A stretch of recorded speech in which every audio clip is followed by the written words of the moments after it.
Hello les autonomistes et bienvenue à vous dans cette nouvelle vidéo. Alors comme vous pouvez le voir, j'ai le bras gauche immobilisé suite à une fracture de l'humérus. Accident qui est arrivé très bêtement en fait à la réception d'une livraison. J'ai voulu retenir une palette qui menaçait de s'effondrer. Malheureusement la palette a gagné. Résultat, petite fracture de l'humérus. Pour ceux qui nous suivent sur les réseaux Facebook et Instagram, vous avez peut-être vu la photo. Donc du coup, là, je suis immobilisé pour un temps encore incertain. Mais une chose est sûre, c'est que du coup, on est voilà, j'ai du temps pour refaire des vidéos. Ça faisait un petit moment que je vous avais pas fait de vidéo. Et je voulais vous montrer en image le béton de chanvre qui, en fait, donc, est un matériau qu'on a utilisé pour cloisonner la partie est de la maison, donc l'accès qui en fait donne sur la serre et l'accès terrasse qui donne sur le salon. Habituellement en fait sur les airships, normalement cette partie là est constituée en mur de pneus pour vraiment optimiser on va dire la masse thermique. Mais nous on a fait le choix d'ouvrir parce que comme vous pouvez le voir derrière moi, la vue est pas vilaine.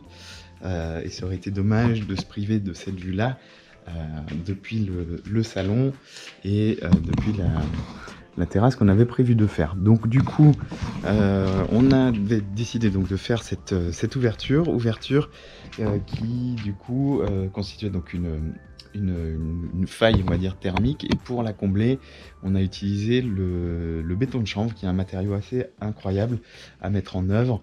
En gros, donc on a une ossature bois intérieure qu'on vient habiller en fait de béton de chanvre. Donc béton de chanvre qui est la composition qui est faite donc de plâtre gros, de chaux et de sable ponce.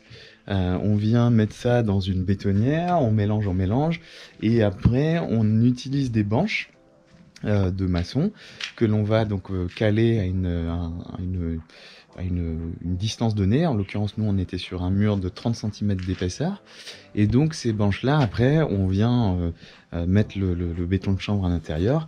Et l'avantage du matériau, c'est que du coup on peut se permettre de monter le mur au fur et à mesure sans attendre que la couche précédente soit sèche. On doit attendre 5-10 minutes à peine, et après on peut relever les banches, on superpose un petit peu la couche précédente, on relève les banches et on monte le matériau comme ça, en tassant sur les extérieurs, pas à l'intérieur. Comme ça on garde une matière qui reste bien aérée, qui constitue donc notre isolant, et la partie extérieure qui elle est tassée va constituer un peu de matière permettant d'avoir de l'inertie thermique.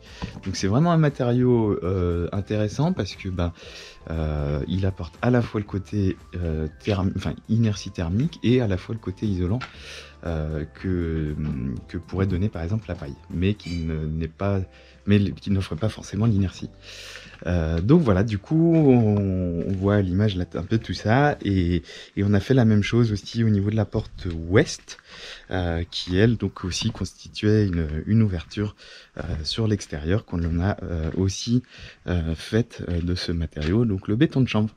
Voilà les autonomistes, j'espère que cette vidéo sur le béton de chanvre vous a plu. Je pense que c'est un matériau qui mérite d'être connu, parce que là nous on n'a fait qu'un seul mur, mais pour des constructions autres ossature bois, je pense que c'est vraiment un matériau qui mérite vraiment d'être connu. Et du coup je vous mets les petits liens dans la description du fournisseur par lesquels on est passé, qui est une belle référence dans le métier. Ils ont tous les produits qu'il faut, ils ont des fiches conseils super bien faites, ils ont une équipe aussi technique qui est à votre disposition. Donc voilà, je vous mets le petit descriptif si ça peut vous être utile. Voilà les autonomistes, et d'habitude je mets la main sur la caméra pour couper le rush. Je vais essayer avec ma bras cassée. À 3, 2, 1. À bientôt les autonomistes. Ciao ciao.